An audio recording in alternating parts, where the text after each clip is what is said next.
All right, guys. Today we have some very big news to talk about coming out of the North American League of Legends scene. This one coming from Alejandro himself. He tweets out, sources PCS top laner Gakgos. I don't know exactly how you pronounce that or if that's correct, but he is set to join Flyquest in the LTA North. He will be sharing the spot with Whippo in a 6-man roster in order to use their strengths on different scenarios starting in Summer Split. Now, I think this is really interesting because, one, obviously we're in like the Spring Split right now, so this means this move will not be taking place until the Summer Split, which is kind of interesting. I also think that this roster move is also interesting timing because obviously this Spring Split has just started, so why was something like this not finished in between spring and summer? Why are we going to be waiting all the way up until then? I think something that's interesting. We'll dive into the article and see what kind of details and stuff we have. But obviously, Flyquest, is one of the top North American teams. They have really high hopes, really high expectations. Whippo also, at his best, is a really amazing player. But bringing in someone to try and get, a 6-man roster going with Whippo in the top lane could be really good, could be really bad. Obviously, Whippo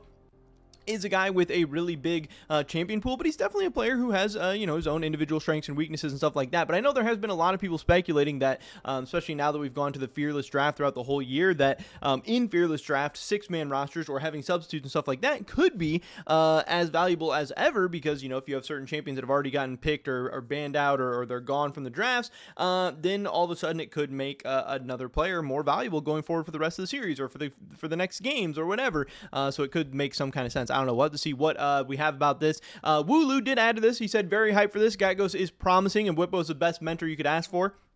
Definitely an interesting detail of this whole thing is that last offseason, Fly already considered Jojo Pune in the top lane, but this time they did lock a second top laner. They scouted Gakgos for some time. We'll add him into a 6-man roster by summer. So obviously this past offseason, coming into the 2025 season, we had the potential of Jojo Pune going to be the top laner for Flyquest with Whippo acting as like a mentor, top lane coach, whatever, coach on the team if he did want that position as well. So not necessarily the first time that Flyquest has tried to, switch things up in the top lane or, change things up going from Whippo or a 6-man roster or him as a coach or mentor or whatever. So a 17-year-old top laner playing in the LFL's Division 2. So again, not even in the LFL. This is LFL Division 2 apparently. Obviously, this isn't a player that I'm super familiar with or know a ton about or whatever. I don't think most people will have, super good idea of him other than people who are obviously following the ERL scene and the second divisions in the ERLs very closely. But he has reached an agreement to join Flyquest. According to Sheep Esports, Gakgos will be replacing Whippo as the team's starting top laner. Won't be replacing Whippo as the team's starting top laner, much like Driver and Rest of the CTBC Flying Oyster. The rookie and veteran duo will share the starting spot on a 6-man roster. The young Turkish top laner is already considered one of the most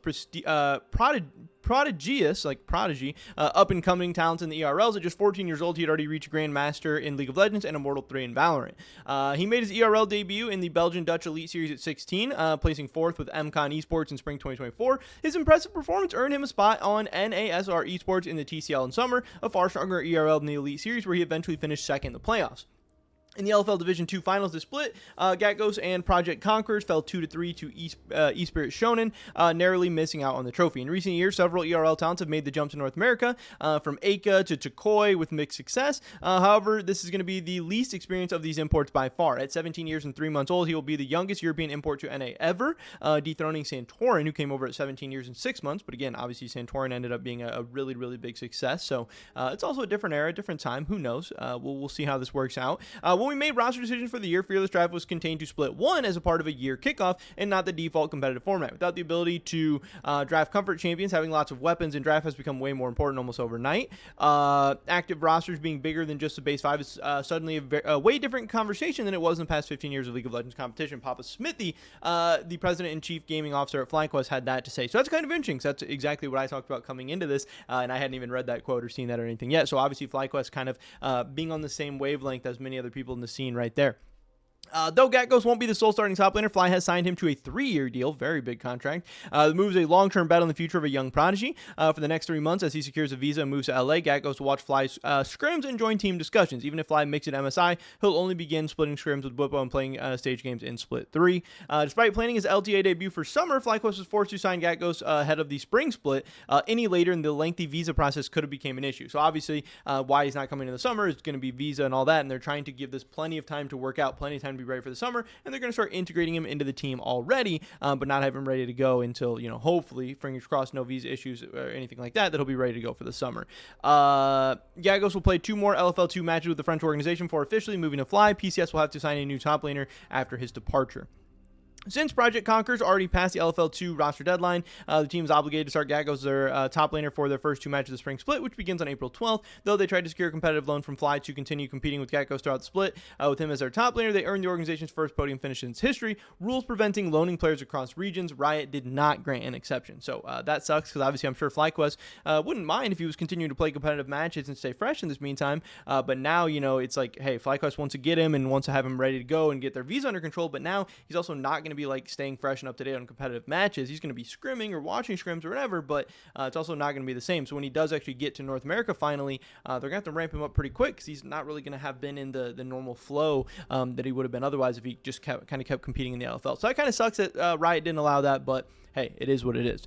With Riot extending the Fearless Draft format to the end of 2025, as first reported by Sheep Esports, maximizing flexibility in draft is a major competitive advantage. At first stand, Flying Oyster demonstrated the value of a 6-man roster to build flexibility in Fearless. Mid-series, CFO would swap between top laners with complementary playstyles and champion pools, limiting their opponent's ability to build pressure in later drafts. I could definitely see how this could be a very, very big and useful tool.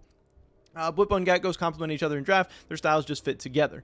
Most top laners, especially in NA, with players like Impact and Sniper, specialize in playing tanks and bruisers or hide-and-seek carry champions. However, arguably more than any other role, top laners' flexibility opens up a team's options in draft. Blippo, though not strictly bound to tanks, rarely plays champions that demand resources from his team. Recently found success on off-meta bruisers like Garen, Swain, Urgot, Set, and Darius, but there's still a massive hole in his champion pool. That's where, in Fly's view, Gakgos is going to fit in. So this is, obviously very, very interesting, very big move, very big change. Obviously, I know a lot of people have been very, very skeptical and critical of 6-man rosters and the ideas of them throughout the League of Legends history. There has been a couple instances already where they have worked, but a ton of other instances where it seems like they've been kind of a waste of time or not really been utilized to the best of their abilities. But obviously, this Fearless Draft being extended throughout the entire season presents a unique and interesting opportunity where this thing could maybe definitely work where it has not worked before. We also had Flyquest tweeting out this: secrets out. We're trying out some new things. See what our roster has in store for Split 3.